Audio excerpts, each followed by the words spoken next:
ఏంటి మాట్లాడదామని పిలిచి అలా చూస్తున్నావు అని చెప్పేసి ప్రేమ వాళ్ళైతే అలా చూస్తూ ఉంటారు. అయినా ఏమీ మాట్లాడకుండా వాళ్ళు అలా చూసేసరికి ఇక ప్రేమ అయితే చిరాకు పడుతూ ఉంటుంది.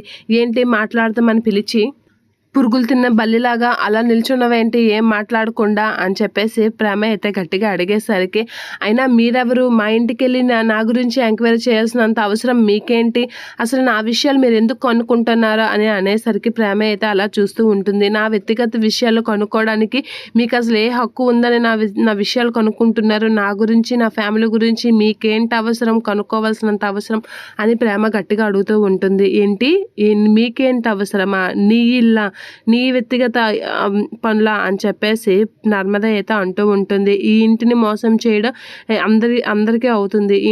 మీరు అసలు మీకు ఏ హక్కు ఉందని ఇంటిని మోసం చేస్తున్నారు, ఇంత మంచి ఫ్యామిలీని మోసం చేసే హక్కు మీకు ఎక్కడిది అని అనేసరికి, మోసం నేనే చేశానా, మరి మీరు చేయలేదా అని అంటూ ఉంటుంది. నర్మద అయితే ఏంటి మేము మోసం చేశామా అని అనేసరికి, కాదేంటి నేను ఒక్కదాన్నే మోసం చేసినట్లు ఇదవుతున్నారు, అయినా మేమేంటి మోసం చేసినా మిమ్మల్ని ఏం చంపేయలేదు కదా, పెళ్లి చేసుకున్నాను అంతే, ఆ మాత్రం దీనికైనా నా గురించి మీరెందుకు కనుక్కుంటారు, మీ లిమిట్స్లో మీరుంటే మంచిది అని చెప్పేసి అనేసరికి ఇక నర్మద అయితే అలా చూస్తూ ఉంటుంది. వల్లి అయితే అసలు మీ పర్సనల్స్లో ఎప్పుడైనా నేను జోక్యం చేసుకున్నానా, మీ వ్యక్తిగత విషయాలు ఏవి నేను పట్టించుకోలేదు, అలాంటప్పుడు నా వ్యక్తిగత విషయాలు మీరు ఎందుకు పట్టించుకుంటారు అని చెప్పేసి అనేసరికి ఇక ప్రేమ అయితే ఏంటి మా వ్యక్తిగత విషయాలు నువ్వు పట్టించుకోకపోతే మాత్రం నువ్వు ఇంటి మొత్తాన్ని ఫ్యామిలీ మొత్తాన్ని మోసం చేస్తున్నావు, పెద్ద డబ్బున్నాళ్ళు పెద్ద పెద్ద బిల్డింగ్లు ఉన్నాయని మోసం చేసి పెళ్లి చేసుకుంది కాకుండా తిరిగి మాతో రివర్స్ మాట్లాడుతున్నావా అని చెప్పేసి వల్లితో అయితే ప్రేమ గట్టిగా మాట్లాడుతూ ఉంటుంది.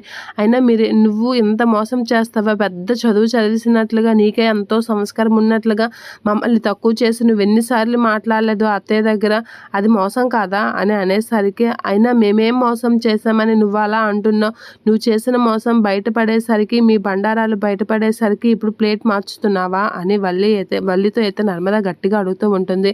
అలా నర్మదతో గట్టిగా అడిగేసరికి, మీరు చేసింది మోసం కాదా అని చెప్పేసి వల్లి అంటూ ఉంటుంది. మీరేమి పెద్దలందరినీ ఒప్పించి పెళ్లి చేసుకున్నారా, మోసం చేసే కదా పెళ్లి చేసుకున్నారు, అలాంటప్పుడు మీరు నన్ను అంటున్నారేంటి, మీరు నేను మోసం చేశాను అంటున్నారేంటి అని అనేసరికి నర్మద అయితే అలా చూస్తూ ఉంటుంది.